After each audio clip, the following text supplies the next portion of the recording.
Hello friends, स्वागत है आप सभी लोगों का हमारे यूट्यूब चैनल में जिसका नाम है आर्य कोचिंग सेंटर और मैं हूं आकाश शर्मा। आप लोगों को मानव हट के बारे में इससे पहले वाली वीडियो में समझा चुका हूं। आज हम देखेंगे कि पादपों परिवहन किस तरीके से होता है। तो बिना टाइम वेस्ट करते हुए हम चलते हैं पादपों परिवहन के लिए। देखिए, ये जो मैं समझाने वाला हूँ ये आपका NCERT का मतलब कि 10th क्लास का है ये। और आपको चाहे आप 10th में हो या फिर आप AMU 10+2 का एग्ज़ाम दें तो आपके उसके लिए काफ़ी ये हेल्पफुल होगी। ठीक है, तो चलिए चलते हैं। हम पढ़ेंगे पादपों के परिवहन की तरफ। तो पादपों में परिवहन किस तरीके से होगा। जाइलम एवं फ्लोएम कुछ संगठित पादपों में वहन तंत्र के घटक हैं। इसका मतलब ये हुआ कि पादपों परिवहन के लिए दो प्रकार के ऊतक होते हैं, जाइलम और फ्लोएम। ठीक है, चलिए अब देखते हैं आंतरिक परिवहन किसे कहते हैं। आंतरिक परिवहन को हम देख लेते हैं। चलो हम थोड़ी सी कुछ इसमें ये कर लेते हैं। ठीक, चलिए देखिए आंतरिक परिवहन। देखिए, पौधों में होने वाली विभिन्न जैविक क्रियाओं के लिए जल, खनिज लवण, भोजन तथा हार्मोन आदि का स्थानांतरण एक स्थान से दूसरे स्थान को होता है। इसे आंतरिक परिवहन कहते हैं। इसका मतलब हमारा ये होता है कि पेड़ पौधे जो होते हैं उनके जो जैविक क्रिया हैं उनमें खनिज लवण, जल, ये सभी चीज़ें एक जगह से दूसरे जगह तक पहुंचती हैं। तो इसी को हम बोलते हैं आंतरिक परिवहन। ठीक है, चलिए अब हम देखते हैं कि परासरण में और विसरण में क्या डिफरेंस है। पेपर में कई बार पूछा जा चुका है कि परासरण में और विसरण में क्या अंतर है। तो आइए देखते हैं। विसरण में देखेंगे, पहला पॉइंट यह है, ठोस, द्रव एवं गैस तीनों अवस्थाओं में होता है, जबकि परासरण केवल द्रव अवस्था में होता है। अगर बात करेंगे हम विसरण की, ये विलय के अणु उच्च सांद्रता से निम्न सांद्रता में जाते हैं। तो इस चीज़ पर विशेष कर ध्यान देना आप लोग कि केवल इसमें विलय के अणु उच्च सांद्रता से निम्न सांद्रता की ओर जाते हैं। ठीक है, जबकि विलायक में, इस क्रिया में विलायक के अणु अधिक सांद्रता से निम्न सांद्रता की ओर जाते हैं।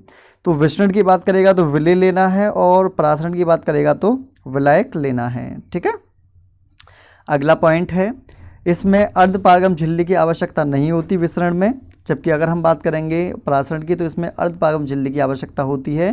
ठीक है, जो ये बताएगी ये जो अर्धपारगम झिल्ली है कि केवल आवश्यक पदार्थों को ही अंदर लेना है, ऐसा नहीं कि सभी पदार्थों को अंदर ले हुए। ठीक है ना, चलिए अब बात कर लेते हैं हम जाइलम की। जाइलम की विशेषता समझ लीजिए। जाइलम पौधे में मृदा से प्राप्त जल एवं खनिज लवणों का वहन करती है। ये वाहिकाओं एवं वाहिनिकाओं, देखो ये वाला 10+2 में पूछा गया था, शायद 17 में या 18 में पूछा गया है, आप चेक कर लीजिए। वो ये वाला पेपर में आया था कि जल का वहन कौन करता है, तो उसने डायरेक्ट जाइलम नहीं दिया था, जाइलम का टाइप दे दिया था वाहिकाओं एवं वाहिनिकाओं।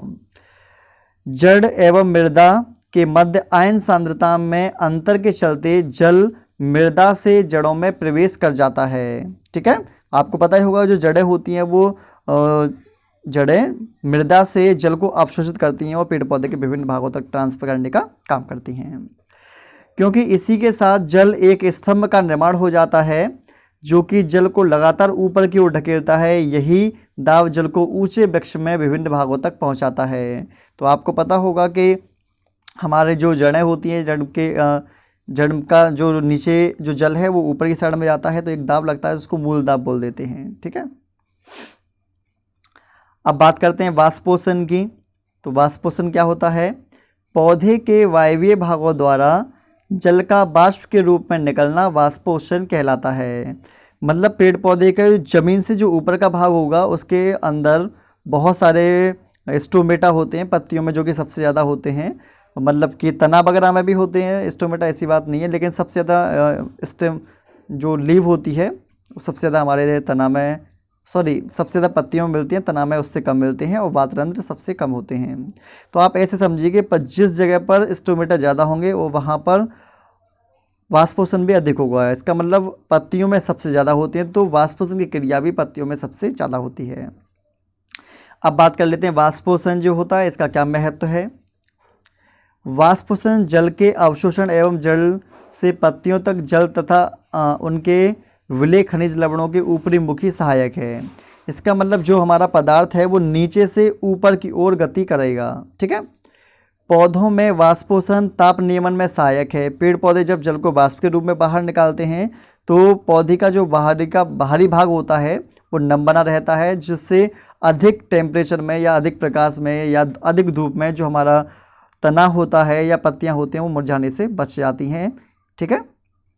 आइए अब हम देख लेते हैं वाष्पोषण कितने प्रकार से होता है। तो वाष्पोषण होगा रंध्र के माध्यम से 80 से 90%, उपत्वची से 5 से 9% और वातरन से ओनली 1%। ठीक है। पेपर में ये वाला पूछा जाता है कि इस पर आप ध्यान रखना कि सबसे ज़्यादा होता है स्टोमेटा की सहायता से। वाष्पोषण को प्रभावित करने वाले कारक के ऐसे कौन कौन से कारक हैं जो वाष्पोषण को प्रभावित कर सकते हैं। सबसे पहला है वायु की आर्द्रता बढ़ने से वाष्पोषण की दर घटती है। अगर हमारे वायुमंडल में नमी ज़्यादा है, अगर हमारे वायुमंडल में नमी ज़्यादा है तो सिंपल सी बात है जो वाष्पोषण होगा वो घट जाएगा। अगला पॉइंट, वायु की गति बढ़ने से वाष्पोषण भी बढ़ती है। अगर मान लीजिए वायु बहुत तेज़ी के साथ बहती है तो पत्ती के ऊपर जो जलवाष्प होती है वो तेज़ी के साथ हट जाएगी, जिससे वाष्पोषण की दर भी बढ़ जाती है। ताप बढ़ने से वाष्पोषण भी बढ़ जाता है। जैसे मान लीजिए गर्मी आने वाली है तो अगर हम पंखा ना चलाएं, जैसे कि मान लीजिए मैंने पंखा अभी चला नहीं रखा है तो मुझे भी थोड़ा थोड़ा पसीना आना स्टार्ट हो चुका है। ठीक है। उसी तरीके से अगर हमारे पास कोई पादप है तो पादप में भी इसी प्रकार होता है कि अधिक प्रकाश में या अधिक टेम्परेचर में वो भी अपने शरीर से जल को वाष्प के रूप में बाहर निकालते हैं, उसको वाष्पोषण कहा जाता है। ठीक है। जैसे जैसे टेम्परेचर बढ़ता रहेगा वाष्पोषण की दर भी उसी तरीके से बढ़ती रहती है। तेज प्रकाश में वाष्पोषण की क्रिया में वृद्धि होती है। तो जितना मतलब कि अच्छा प्रकाश मिलता है, बहुत तेज प्रकाश मिलता है पत्तियों को, तो स्टोमेटा बहुत तेजी के साथ खुल जाते हैं और जल वाष्प के रूप में बाहर निकल जाती है। मतलब प्रकाश बढ़ने के साथ साथ वाष्पोषण की क्रिया भी बढ़ जाती है। ठीक है। अब बात कर लेते हैं बिंदु स्राव की कि बिंदु स्राव क्या होता है, जिसको हम गटेशन भी बोल देते हैं। एक मिनट सॉरी, किसी का फ़ोन आ गया था, किसी स्टूडेंट का। चलिए इससे आगे हम कल करते हैं। ठीक है।